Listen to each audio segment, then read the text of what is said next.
Hello दोस्तों, नमस्कार। आज हम फिर से कक्षा 7 आमोदनी संस्कृत का त्रयोदश पाठ 13वां पाठ हास्य पद्यानि अर्थात मनोरंजन करने वाले पद्यों को लेकर के आए हैं। तो आइए इस पाठ को हम शुरू करते हैं। लेकिन आपको बता दें, आप हमारे चैनल को सब्सक्राइब ज़रूर करें और अगर आपको वीडियो पसंद आती है तो लाइक और कमेंट लिख करके हमें ज़रूर बताएं और वीडियो को अधिक से अधिक शेयर जरूर करना। तो आइए शुरू करते हैं। वैद्यराज नमस्तुभ्यं यमराज सहोदर यमस्तु हरति प्राणान् वैद्यः प्राणान् धनानि च। वैद्यराज संबोधन कर रहे हैं, हे वैद्यराज, नमस्तुभ्यम, आपको हमारा प्रणाम। आपको हम प्रणाम करते हैं, आपके लिए हमारा प्रणाम है। क्यों? यमराज सहोदर, क्योंकि आप क्या हैं? यमराज के सहोदर हैं अर्थात यमराज के सगे भाई हैं। और यमस्तु हरति प्राणान, जो यम है आपका भाई, वह क्या करते हैं? प्राणान, प्राणों को, हरते हैं अर्थात यमराज तो प्राणों को ले जाता है।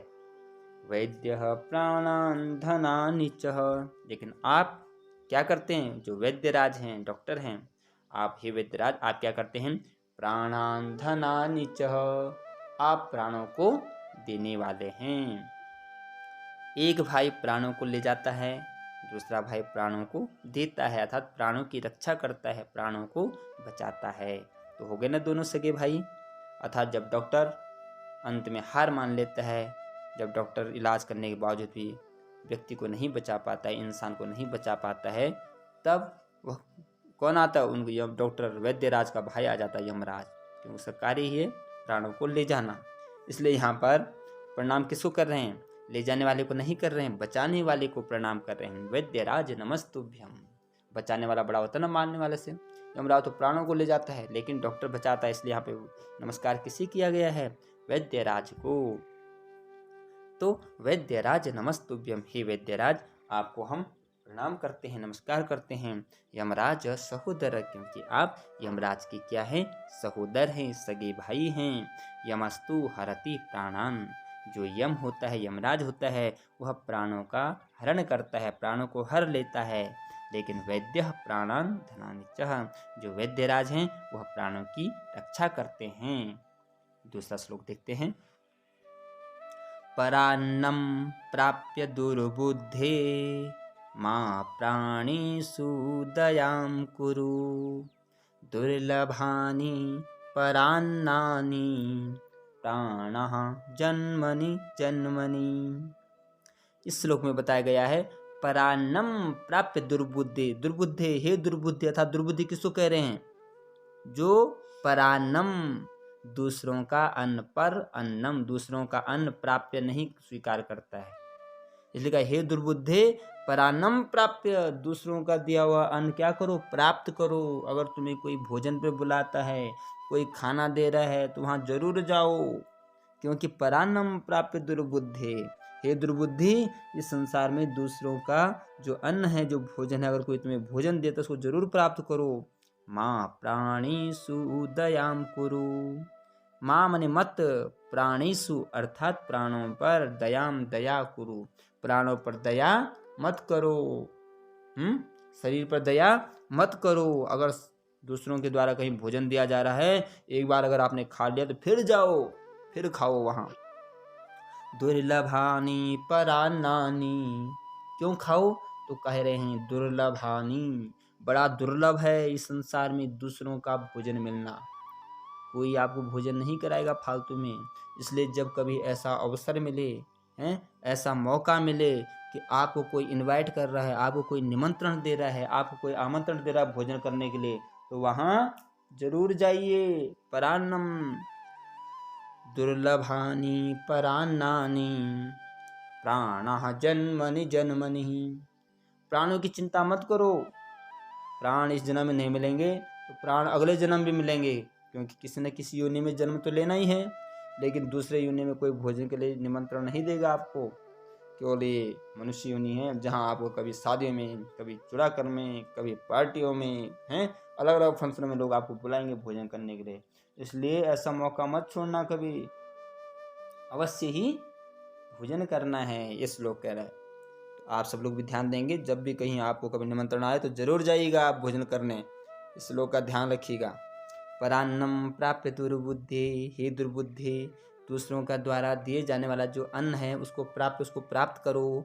माँ प्राणेषु दयाम कुरु, प्राणों पर दया मत करो। दुर्लभानि परान्नानि, क्योंकि दुर्लभ है दूसरों का अन्न मिलना इस संसार में। प्राणः जन्मनि जन्मे, प्राण तो हर जन्म मिलेंगे लेकिन अन्न हर जन्म नहीं मिलेगा। आइए तीसरा श्लोक देखते हैं। कमले कमलाशेते, हरस्येते हिमालये, क्षीराब्धौ च हरिः सेते, मन्ये मत्गुणसंकया। कमले, यहाँ पर कमले का अर्थ है अर्थात कमल में, जो कमल का पुष्प होता है उसमें। कमला, कमला नाम है लक्ष्मी का। सेते अर्थात विराजती है, बैठती है। कमल में कमला विराजती है अर्थात कमल में लक्ष्मी विराजती है। हरस्येते हिमालय, और हर, हर नाम है भगवान शिव का। कहते हैं ना हम लोग हर हर महादेव, वही हर हर अर्थात जो हमारे पापों को हरने वाले हैं वो कौन है? शिव है। इसलिए शिव के लिए हर, और सेते माने विराजमान होते हैं, रहते हैं। शिव कहाँ रहते हैं? हिमालय, भगवान शिव हिमालय में रहते हैं। क्षीराब्धौ च हरिः सेते, और क्षीर, क्षीर अर्थात जल, और आब्धि समुद्र, यानी जो जल का समुद्र है वहाँ कौन रहते हैं? हरि ही, हरि अर्थात भगवान विष्णु। सेते विराजमान रहते हैं। क्यों रहते हैं? मन्ये मत्गुण संकया, मानो ये सब लोग ठंडी जगह रहते हैं। किस कारण? ताकि वहाँ खटमल नहीं होते हैं। खटमलों के डर के कारण लक्ष्मी जी कहाँ रहती है? कमल के ऊपर रहती है, ताकि वहाँ खटमल नहीं आते हैं। भगवान शिव कहाँ रहते हैं? कैलाश पे, हिमालय में रहते हैं, क्योंकि ठंडी जगह खटमल नहीं होते हैं। और भगवान विष्णु कहाँ रहते हैं? क्षीर समुद्र में रहते हैं, क्योंकि वहाँ भी समुद्र में पानी जहाँ ठंडा होगा वहाँ खटमल नहीं होते हैं। अर्थात ये तीनों भगवान जो हैं खटमलों के डर के कारण संसार को छोड़ करके अलग अलग जगह निवास करते हैं। आगे देखते हैं। उष्ट्राणां विवाहेतु गीतं गायन्ति गर्दभः, परस्परं प्रशंसन्ति अहो रूप महोध्वनिः। इस श्लोक में बताया गया है उष्ट्राणाम, उष्ट्र कहते हैं ऊँटों के लिए। उष्ट्राणाम ऊँटों के, विवाहे अर्थात विवाह में, तू गीतम, तो वहाँ गीत कौन गा रहा है? गायंती गा रहे हैं। गर्दभा, गर्दभ कहते हैं गधों के लिए। कहा ऊँटों का विवाह हो रहा है और वहाँ गीत गाने के लिए कौन आ रखे हैं? गधे बुला रखे हैं। अब आपको मालूम होगा गधे की आवाज़ कैसी होती है। गधा जब चिल्लाता है तो कैसा आवाज़ करता है ना, इस प्रकार से। तो विवाह भी किसका? और ऊँट का है। ऊँट का देखा आपने, शरीर कितना दिखने में इतना अच्छा नहीं होता है, उसी कुबड़ ऊपर से कैसी होती है, उसका मुंह दिखना आगे से अजीब सा होता है। तो कहा ऐसा पशु, तो उस पशु की शादी में गीत गाने क्या वहाँ कोई कोयल आएगी वहाँ, या मोर जाएगा? नहीं। तो वहाँ पशु भी ऐसी आ रखा। कौन? गर्दभा, गधे। तो कहा उष्ट्राणाम विवाहेतु, ऊँटों के विवाह में, गीतम गायन्ति गर्दभा, गीत कौन गा रहे हैं वहाँ? गर्दभा, गधे गीत गा रहे हैं। और न तो दिखने में सुंदर ऊँट और न ही सुंदर आवाज़ गधे की। तो क्या करेंगे? अब आपस में ही कुछ न कुछ कर रहे हैं। परस्परम, आपस में ही क्या हो रहा? प्रशंसन्ति, प्रशंसा कर रहे हैं। ऊँट गधों की प्रशंसा करेगा कि वाह क्या आवाज़ है ना, और गधे ऊँटों की करेंगे कि वाह क्या रूप रंग है। तो परस्परम प्रशंसन्ति, परस्पर आपस में ही प्रशंसा कर रहे हैं। क्या? अहो रूपम, ये कौन कह रहेगा? गधे कह रहे हैं ऊँट को देख करके, अहो रूपम, अहो वाह क्या रूप है, क्या सौंदर्य है, कितना सुंदर है। और फिर ऊँट का भी जब प्रशंसा हो गई तो ऊँट ने क्या बोला? महोध्वनि, अहोध्वनि, वाह क्या आवाज़ है। अर्थात गधे ऊँटों की प्रशंसा कर रहे हैं और ऊँट गधे की प्रशंसा कर रहे हैं। तो यहाँ पर ये बताया गया है, इस श्लोक का मतलब ये है कि जैसे हमारा समुदाय होगा, जैसा हमारा परिवेश होगा, वैसे हमारे साथी होंगे। और हम लोग मूर्ख के स्वभाव में मूर्खों की प्रशंसा हो, मूर्ख की प्रशंसा करता है, विद्वान स्वयं विद्वान की प्रशंसा करते हैं।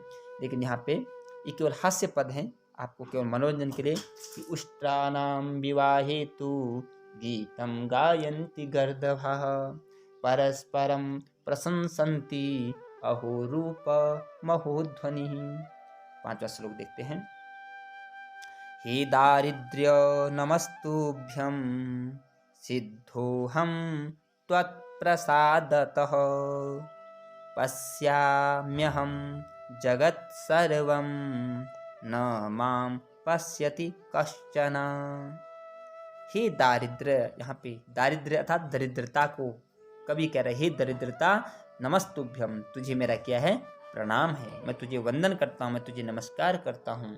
गरीबी को कोई क्यों नमस्कार करेगा? तो यहाँ पे देखो क्या कह रहा है, सिद्धोऽहं त्वत्प्रसादतः, इसलिए दरिद्रता को नमस्कार किया जा रहा है कि वो कह रहे सिद्धो, मैं सिद्ध हो गया हूँ, त्वत्प्रसाद, तुम्हारे प्रसाद से, तुम्हारी कृपा से। हे गरीबी, अगर तुम मेरे पास नहीं होती तो मैं इतना सिद्ध नहीं होता हूँ, अर्थात मैं कैसे जानता सब कुछ। इसलिए कह रहे हे दारिद्र्य, हे दरिद्रता, हे गरीबी, नमस्तुभ्यम, आपको मेरा प्रणाम, क्योंकि अहम सिद्धोऽहं त्वत्प्रसादतः, मैं सिद्ध हो गया हूँ तुम्हारी कृपा से। किस प्रकार से सिद्ध हो गया हूँ? तो आगे कह रहे पश्याम्यहं जगत सर्वम, पश्यामी अहम, पश्यामी मैं देख रहा हूँ, अहम मैं, जगत सर्वम, जगत संसार, सर्वम माने सारा, मैं सारे संसार को देख रहा हूँ।